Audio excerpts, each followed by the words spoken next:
पाठ राखीन मालिकेच्या आजच्या भागामध्ये आपण पाहत आहोत की इकडे आई आजी चारूला म्हणत असतात की मी तुला 15 वर्षापूर्वी सांगितले होते की हिला घरामध्ये ठेवून घेऊ नको, तर तू तिला खाऊ पिऊ घालून मोठं केलंस आणि आज ती तुझ्या मुलीच्या सुखाच्या आड येत आहे.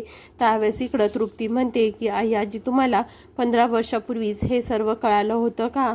त्यावेळेस इकडं आई आजी म्हणतात की मी जे म्हणते ते खरंच होतं, पण माझ्यावरती कोणी विश्वासच ठेवत नाही. तेवढ्यानंतर तिथं प्राजक्ता येते आणि मामी तिला तू तिथेच थांब असं सांगतात आणि घरामध्ये एक पाऊलही ठेवू नको असं म्हणल्यानंतर इकडं प्राजक्ता मामीला म्हणते की मामी काय झालं आणि तुम्ही का चिडला आहात? त्यावेळेस मामी म्हणतात की मी तुला आजपर्यंत आपली मुलगी मानत आले आणि तुझ्यासाठी सगळ्यांशी लढले, पण आज तूच माझ्या मुलीच्या सुखाच्या आड येत आहेस. त्यावेळेस प्राजक्ता म्हणते की असं काहीच नाही. तेवढ्यामध्ये तिथे भाग्यश्री येते आणि प्राजक्ताला म्हणते की तू रोहनला का भेटलीस? त्यावेळेस प्राजक्ता म्हणते की हो मी रोहनला भेटले होते, पण मी असं लग्न मोडायचं या विचाराने नाही भेटले. त्यावेळेस इकडं भाग्यश्री म्हणते की मीच तुला म्हणत होते की तू रोहनशी बोल, पण तूच काल काम आहे म्हणून तिथून निघून गेलीस. मलाच तुमच्या दोघांची भेट घालून द्यायची होती आणि तू माझी पाठराखीण आहेस ना, मी सगळ्यात जवळची व्यक्ती म्हणून मी तुझ्याकडे पाहते आणि आज तूच माझा विश्वासघात केलास. त्यावेळेस इकडं प्राजक्ता म्हणते की भाग्यश्री हे सगळं खरं नाहीये.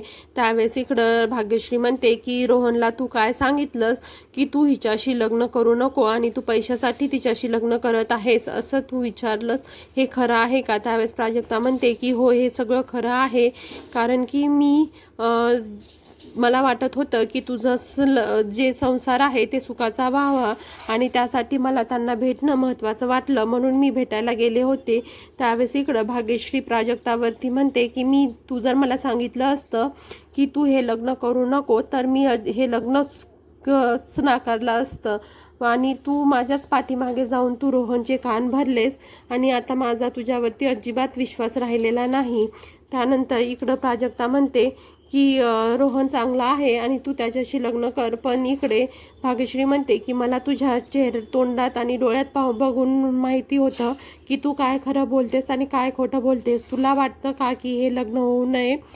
तर त्यावेळेस प्राजक्ता म्हणते की असं काहीच नाही. त्यानंतर इकडं तृप्ती म्हणते की कौस्तुभलाही रोहनबद्दल माहिती काढायला सांगितली होती आणि रोहन हा सुद्धा एक चांगला मुलगा आहे असं कौस्तुभनेही सांगितलेलं आहे. त्यावेळेस आपल्याला लग्नासाठी विचार करायला काही हरकत नाही असं चारू म्हणतात. त्यानंतर इकडं सगळेजण निघून जातात आणि इकडं प्राजक्ता भाग्यश्रीला म्हणते की खरं सांगते मी तुझं लग्न मोडायला गेले नव्हते. त्यानंतर इकडं कौस्तुभ हा काल जुगारामध्ये पैसे हारलेला असतो आणि ते पैसे परत मिळवण्यासाठी तो जुगारामध्ये अड्ड्यावरती कोणाकडून हात उसने मागायला येतो. त्यावेळेस त्याला कोणीच देत नाही. त्यावेळेस तिथं बिट्टू येतो आणि म्हणतो की शेठ तुम्ही इथे. त्यानंतर इकडं प्राजक्ता आणि भाग्यश्री थांबलेल्या असतात आणि सगळे निघून गेलेले असतात. त्यावेळेस भाग्यश्री म्हणते तुला आठवतं आपल्याकडे 2 बाहुल्या होत्या, एकीचं नाव चिंकी आणि एकीचं नाव पिंकी होतं आणि तू त्यांना चिंकीला पिंकी आणि पिंकीला चिंकी म्हणायची.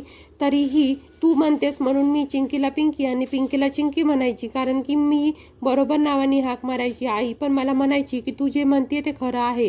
इकडं बिट्टू भेटल्यानंतर कौस्तुभला म्हणतो की शेठ मी आहे ना भावा, मी तुला पैसे देतो आणि त्यानंतर इकडं कौस्तुभ म्हणतो की ठीक आहे आणि तो त्या माणसाकडून 5 लाख रुपये घेतो आणि म्हणतो की मी माझे पैसे कमवले की हे पैसे तुम्हाला रिटर्न करून देईल.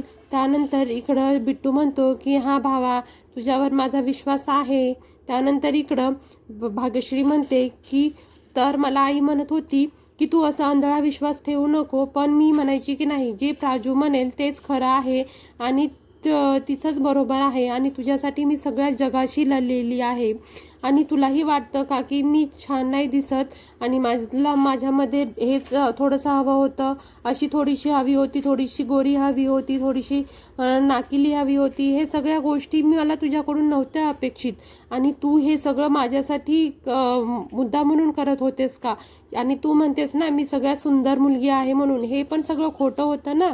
त्यावेळेस इकडं प्राजक्ता काहीच म्हणत नाही आणि म्हणते की भाग्यश्री असं माझं काहीच म्हणणं नव्हतं आणि खरंच तू खूप सुंदर मुलगी आहेस आणि जगातील बेस्ट बहीण आहेस. त्यावेळेस इकडं प्राजक्ता म्हणल्यानंतर भाग्यश्री म्हणते की मला माहीत आहे तू हे सगळं खोटं खोटं बोलत आहेस आणि तुला माझं सुख हे चांगलं वाटत नाही. त्यावेळेस प्राजक्ता म्हणते की असं अजिबात नाही आहे आणि तू असं विचार करू नकोस. त्यानंतर इकडं भाग्यश्री तिथून निघून जाते आणि प्राजक्ता तिथेच थांबते आणि विचार करते की भाग्यश्रीला असं का वाटत आहे की मी तिच्या सुखाच्या आड येत आहे.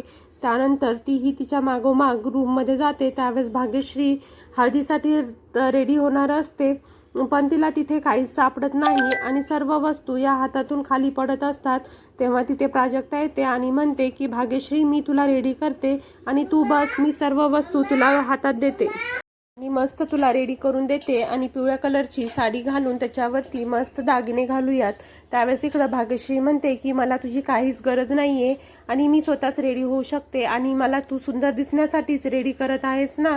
त्यावेळेस मला असं काहीच करायचं नाही आहे आणि मी माझं स्वतः रेडी होऊ शकते. त्यावेळेस इकडं प्राजक्ता म्हणते अगं मला माहीत आहे तू एकदा लिपस्टिकला लिप बाम म्हणून आय शॅडो लावलं होतं. त्यावेळेस इकडं तुम्हीच रेडी करणार आहे आणि लहानपणापासून मीच तुला रेडी करत आलेली आहे. त्यावेळेस इकडं भाग्यश्री म्हणते की एखाद्याची सवय लागणं हे चांगलं नसतं आणि तेच मला करायला नको होतं